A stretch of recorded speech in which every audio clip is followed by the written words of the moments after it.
¿Cuál es la muerte más extraña que conoces? Los padres de un amigo mío, ambos rondando los 50 y tantos años. La mamá estaba en sus últimas horas después de una larga lucha contra el cáncer.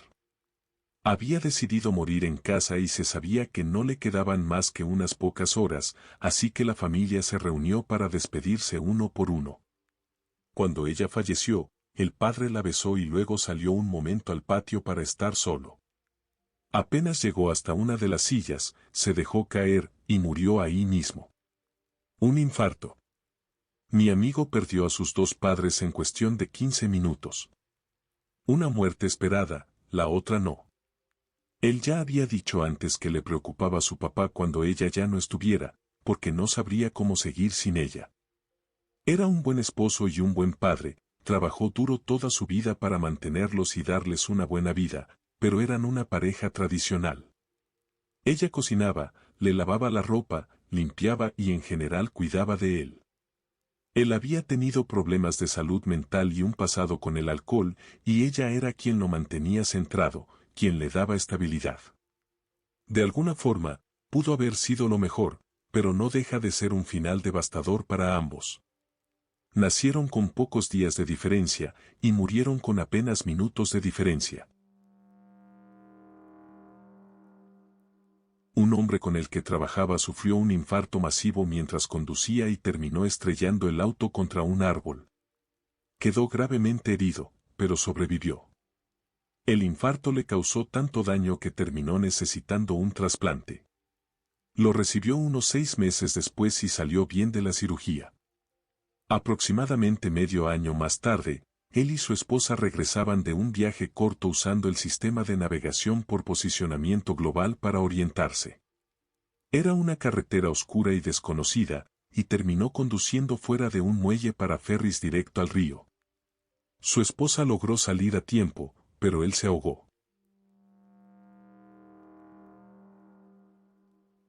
Mi abuela fue encontrada muerta en el suelo de su baño. Esto ocurrió hace más de 50 años, y la casa ya tenía más de 100 años en ese entonces. El sistema de agua caliente fue instalado después de que la casa fue construida, y las tuberías de agua caliente iban por fuera, pegadas a la pared dentro del baño.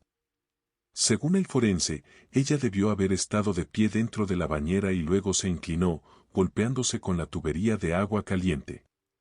El impacto la hizo reaccionar de forma brusca, levantándose tan rápido que se golpeó la parte trasera de la cabeza contra la pared, perdiendo el conocimiento. Después cayó fuera de la bañera, golpeando la pared opuesta con suficiente fuerza como para romperse el cuello.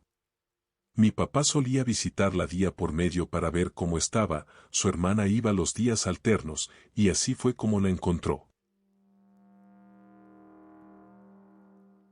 Los accidentes en granjas siempre son devastadores. Cuando trabajaba en urgencias pediátricas, tuvimos un caso de un chico de 14 años al que incluso tuvimos que ir a recoger de otro hospital. Era fin de semana de Acción de Gracias y él estaba en el campo manejando algún tipo de máquina de movimiento de tierra. Cuando no regresó para la cena, su padre fue a buscarlo. Lo encontraron atrapado por la cintura en una de las correas de la máquina. Lo había estrangulado. Había estado colgado durante horas. Cuando lo llevaron a la sala de trauma, estaba tan frío que no teníamos un termómetro que pudiera medir una temperatura tan baja. Recuerdo que una de las enfermeras preguntó si había alguno que marcara por debajo de 87 grados. Yo respondí que no importaba. Lo único que podían hacer era conectarlo a una máquina de circulación extracorpórea para intentar calentarlo. Y eso fue lo que hicieron. Lo llevaron al quirófano. Su temperatura corporal estaba alrededor de 82 grados. También le abrieron el abdomen y todo su intestino estaba muerto. Desde el estómago hasta el recto, todo estaba necrótico. No había nada que hacer. Así que lo cerraron de nuevo y lo llevaron a la unidad de cuidados intensivos pediátricos. Continuaron calentándolo, porque en medicina se dice que no puedes declarar a alguien muerto hasta que esté caliente y sin vida. Permitieron que sus padres y su familia permanecieran con él hasta que falleció. No puedo imaginar que esos padres hayan podido perdonarse alguna vez. Estimaron que había estado colgado unas 8 horas antes de que lo encontraran. Nadie fue a revisarlo durante todo ese tiempo. Puede que esto pase desapercibido, pero es absolutamente trágico. Hace unos 15 años trabajaba en un albergue para personas sin hogar y había un usuario llamado Mike. Era una persona muy buena, pero por un problema mental a veces se emocionaba y gritaba más fuerte de lo normal. En ese albergue, para poder comer, tenías que asistir a un servicio religioso de 30 minutos. Uno de los problemas de Mike era que, durante el servicio, de repente gritaba amén en medio de lo que decía el pastor. Sé con certeza que no lo hacía con mala intención y que no tenía control sobre eso. Un día, el director del albergue se cansó de la situación y le prohibió la entrada durante una semana. Hay que tener en cuenta que era el único albergue de la ciudad y que era pleno invierno. Días después, encontraron a Mike congelado dentro de un baño portátil donde había intentado pasar la noche. Cuando entrevistaron al director, dijo que ese hombre siempre había tenido un lugar donde quedarse y que solo tenía que pedir ayuda, omitiendo convenientemente que él mismo había sido la razón por la que Mike terminó en la calle. La cuñada de mi abuela iba conduciendo a mi abuela y a sus 3 hijos mayores por una carretera rural estrecha en los años 60. En un momento, una mujer se giró desde su buzón, que estaba a apenas un par de pasos del borde del camino, y se metió en la carretera justo delante del coche. Estaba distraída mirando su correo. Murió al instante. Como decía mi abuela, eran los 60, en esas carreteras secundarias ibas tan rápido como el coche te lo permitiera. Los hijos de esa mujer estaban mirando desde la ventana del frente de su casa, al otro lado de la calle. El padre ya había fallecido antes. Años después, esos niños también murieron en un accidente de coche junto a uno de sus abuelos. Conocí a alguien que murió por la mordedura de una serpiente. Iba conduciendo por una carretera en Panamá cuando una de las llantas reventó. Redujo la velocidad y se orilló al carril de emergencia. Mientras cambiaba la llanta, una serpiente lo mordió. La señal del teléfono celular en esa carretera era muy mala, así que no pudieron llamar a los servicios de emergencia. Su esposa empezó a hacer señas a los autos que pasaban, esperando que alguien se detuviera para llevarlo al hospital. Pero nadie se detenía, porque la gente suele desconfiar de los desconocidos. Cuando por fin alguien se detuvo, ya era demasiado tarde. Las mordeduras de serpiente no son algo raro, pero la forma en la que ocurrió esto lo hace particularmente extraño. En nuestros veintitantos, tenía un amigo increíble. Era un tipo grande, musculoso, atractivo, de esos italo-neoyorquinos, con ojos azules, cabello rubio y siempre bronceado. Cuando hablaba sonaba medio torpe, pero era solo por su voz profunda y su acento del Bronx. A las chicas les encantaba, pero no era ningún conquistador ni mujeriego. Era de los que se quedaban con una sola persona. A simple vista parecía el típico cabeza dura, pero en realidad era uno de los hombres más amables e inteligentes que he conocido. Haría absolutamente cualquier cosa por un amigo. Literalmente daría la camiseta que llevaba puesta. Era genuinamente una gran persona. Venía de una familia complicada, su padre vivía en otro estado y estaba metido en cosas turbias. Su mamá y su hermana estaban en el Bronx, pero por lo que entendí, no tenía buena relación con ellas. Básicamente vivía con uno de mis amigos, para mantenerse alejado de todo eso. Un día decidió irse a vivir con su papá, a Florida, quien le prometió ayudarlo a pagar la universidad para que pudiera salir adelante si se mudaba allá. A todos nos dio mucha pena verlo irse. Y apenas como un mes después, si no recuerdo mal, nos enteramos de que había muerto.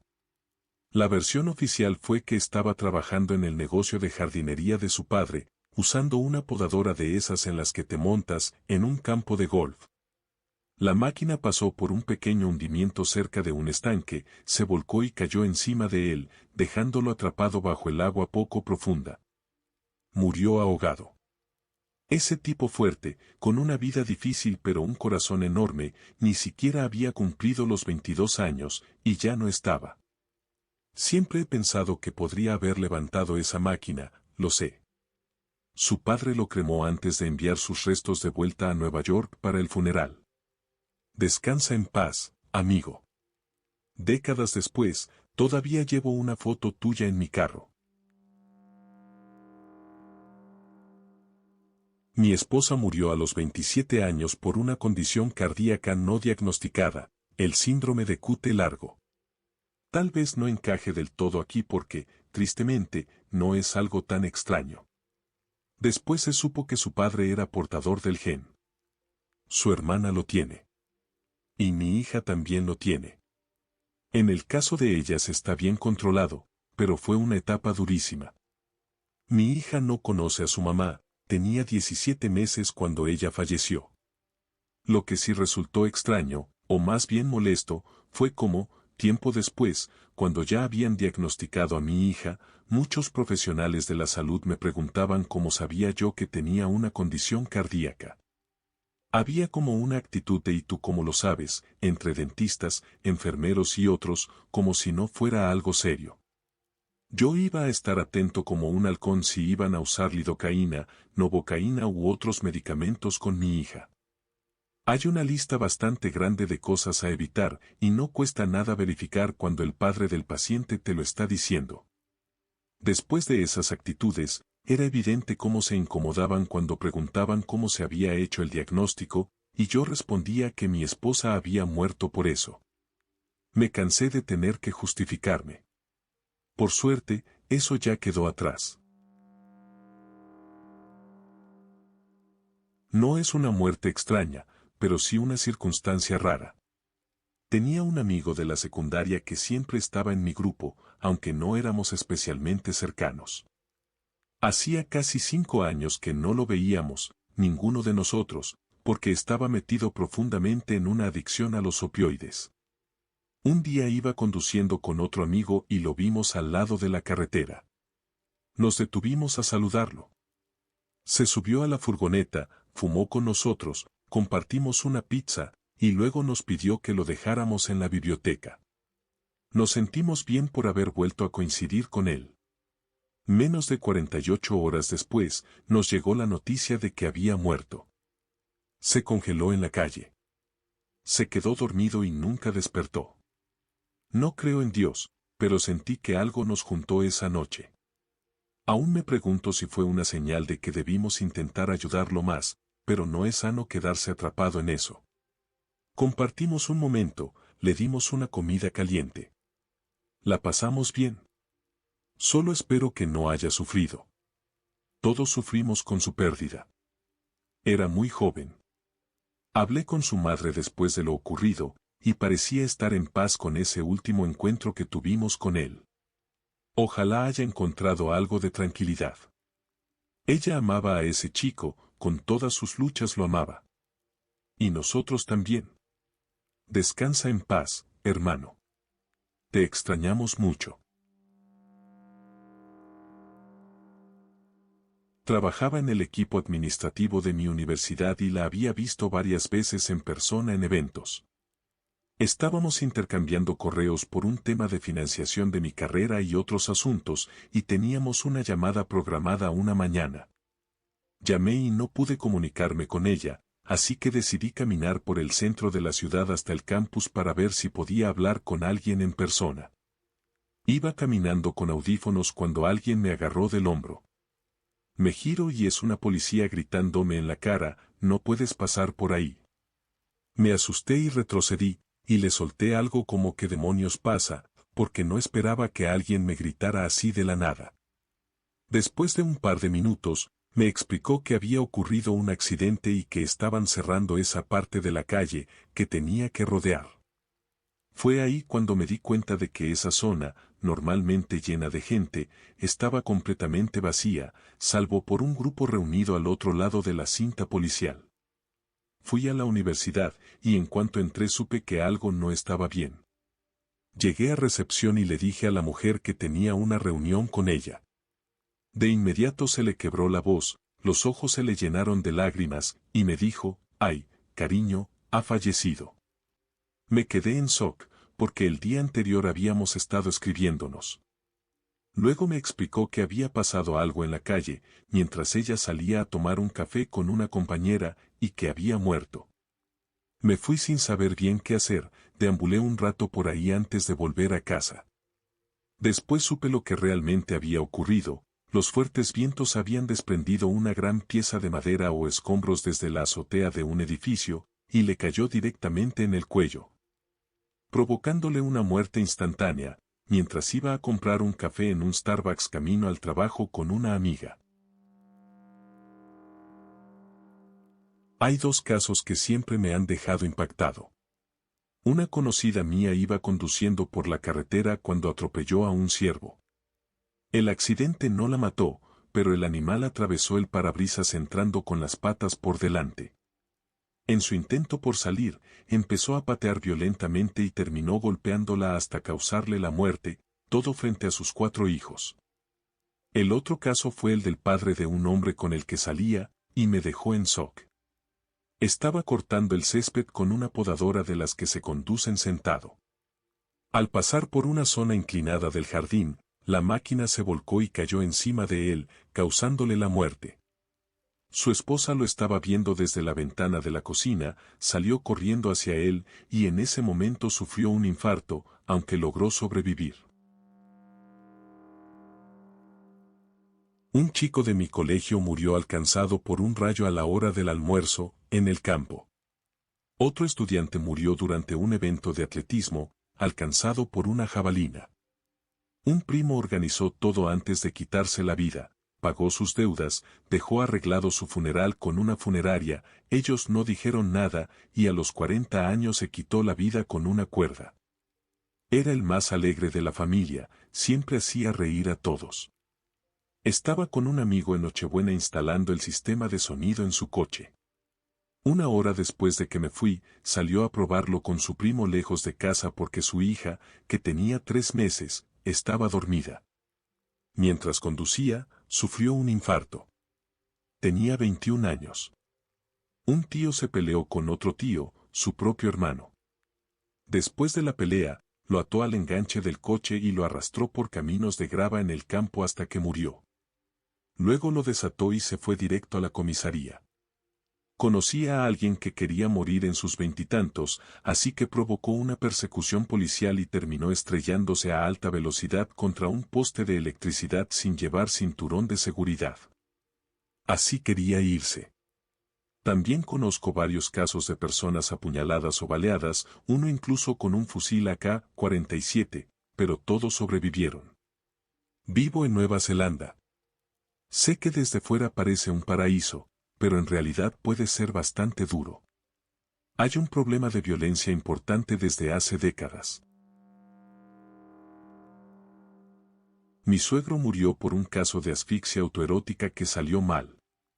Al parecer, practicaba ese tipo de estimulación en la que se coloca un cinturón alrededor del cuello y se suspende de algún punto, pero esa vez, o bien perdió el conocimiento antes de poder activar el mecanismo de liberación que había preparado, o este falló y no logró soltarse a tiempo. No estoy segura de cuál de las dos cosas ocurrió exactamente. Lo único que tengo claro es que no fue un suicidio, era un hombre extremadamente orgulloso y jamás, bajo ninguna circunstancia, habría querido que lo encontraran en una situación así. Era de esos que siempre pensaban en cómo serían percibidos por los demás, así que, de haber querido hacerlo, habría buscado una forma que pareciera más digna. Antes de su muerte, nunca se me habría pasado por la cabeza que alguien pudiera morir de esa manera. Además, al principio no nos dijeron cómo había ocurrido realmente. Su hermano, que fue quien lo encontró, fue muy vago al explicarlo, intentando evitar los detalles, y eso hizo que pareciera casi una conspiración o incluso un posible crimen. Mi ex esposo y sus hermanos empezaron a paranoiarse, a conectar cosas que no tenían relación, convencidos de que lo habían asesinado.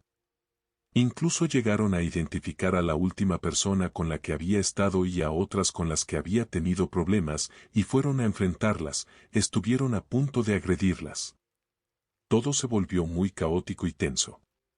Al final, su hermano no tuvo más remedio que sentarlos y explicarles con claridad lo que realmente había pasado.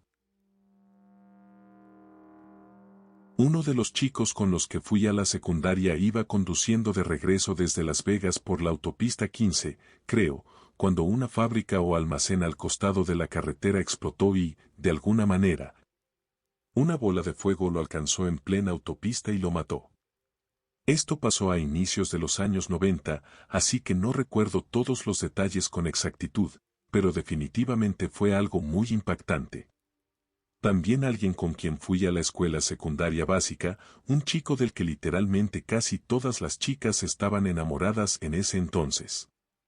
Estaba con unos amigos mayores y decidió hacer un robo de cerveza en una licorería local. El dueño, cansado de que eso pasara tan seguido, le disparó por la espalda cuando intentaba subir al auto en el estacionamiento. Su funeral fue en el centro comunitario, fue enorme. También escuché rumores de que una estrella del equipo de fútbol americano de la secundaria, el típico chico perfecto en todo sentido, se desilusionó con su vida porque no estaba yendo a ningún lado y esperaba que todo le llegara fácil, y terminó por quitarse la vida. Eso fue unos 10 años después de que yo me graduara. Dos muertes bastante trágicas que se me quedaron grabadas, ambas en la década de 2010. Una amiga mía se había mudado unos años antes, pero seguíamos en contacto por redes sociales. Pasó un tiempo sin saber de ella, así que entré a su perfil para ver qué tal estaba y descubrí que había muerto meses atrás. Había ido a la ciudad a encontrarse con unos amigos para tomar algo. Cuando iba a regresar, se dio cuenta de que estaba demasiado intoxicada para conducir y no quiso arriesgarse. Tomó un taxi para volver a casa, pero la encontraron muerta esa misma madrugada a unos pocos bloques de su casa, al lado de la carretera. Los investigadores creen que el taxista la empujó fuera del vehículo, o que ella saltó mientras él intentaba atacarla, golpeándose la cabeza. Nunca encontraron al conductor porque nadie pudo describirlo bien ni a él ni al vehículo, aunque en algún momento tuvieron el perfil de un sospechoso. El otro caso fue el de un excompañero de trabajo. Estaba en un bar con su esposa y discutían sobre si irse a casa o seguir saliendo. No era una discusión violenta, pero un tipo que escuchó se levantó y le dio un golpe inesperado. Cayó y se golpeó la cabeza con tanta fuerza contra el suelo que nunca volvió a despertar. Murió días después por un trauma cerebral. El agresor dijo que intentaba evitar que maltratara a su esposa, pero no había ninguna señal de que la discusión fuera a llegar a eso. Mi mejor amigo de la infancia murió por un medicamento contra la diarrea que compró en el supermercado. El Imodium, ese antidiarreico de venta libre, funciona de manera similar a los opioides para frenar el movimiento intestinal. Normalmente no atraviesa la barrera hematoencefálica, así que no produce efectos de subidón. Pero al parecer, si tomas cantidades enormes, puede provocar efectos peligrosos. No sé si él estaba intentando conseguir algún tipo de efecto parecido a una droga o tratando de aliviar síntomas de abstinencia. Había estado metido en drogas durante años y dejamos de hablar por un tiempo, pero luego había logrado estabilizarse y llevábamos 1 o 2 años en contacto otra vez. Apostaría a que solo estaba buscando una forma barata y legal de colocarse, como cuando éramos adolescentes, el tipo de persona que probaba cosas raras como fumar cáscaras de plátano o consumir nuez moscada o jarabes.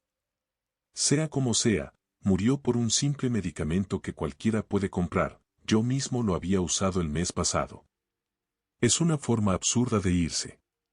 Ni siquiera sabía que algo así fuera posible. Estaba de vacaciones en un lago cuando nadé para intentar rescatar a un esquiador acuático que había sido atropellado por su propia lancha después de que ambos giraran en direcciones opuestas.